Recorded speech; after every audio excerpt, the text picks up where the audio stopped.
zing dik over onzin, maar nou moet ik toch wat ernstigs bij jou kwijt. Ik vertel wat ik echt ben, het wordt nou onderhand de hoogste tijd.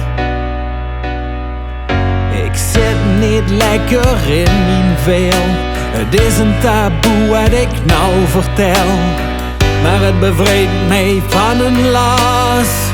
Ik kom uit de kruierkast.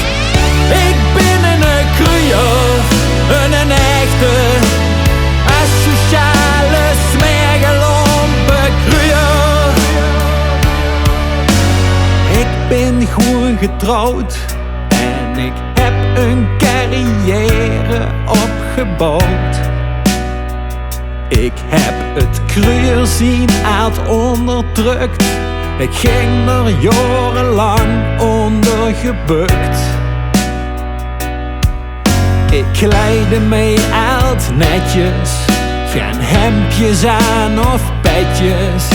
Maar als ik hij gedronken of gesnoven, kwam de kruier in mij naar boven. Ik ben een kruier, ik ben een kruier, ik ben een kruier, een echte, iedereen op de kop houdende kruier.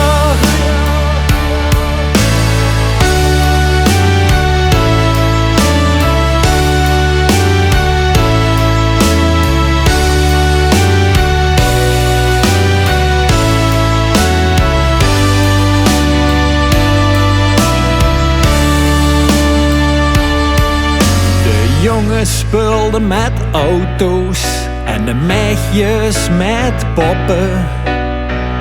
Maar ik vulde mee van jongs af aan, al tot al die ze aangetrokken.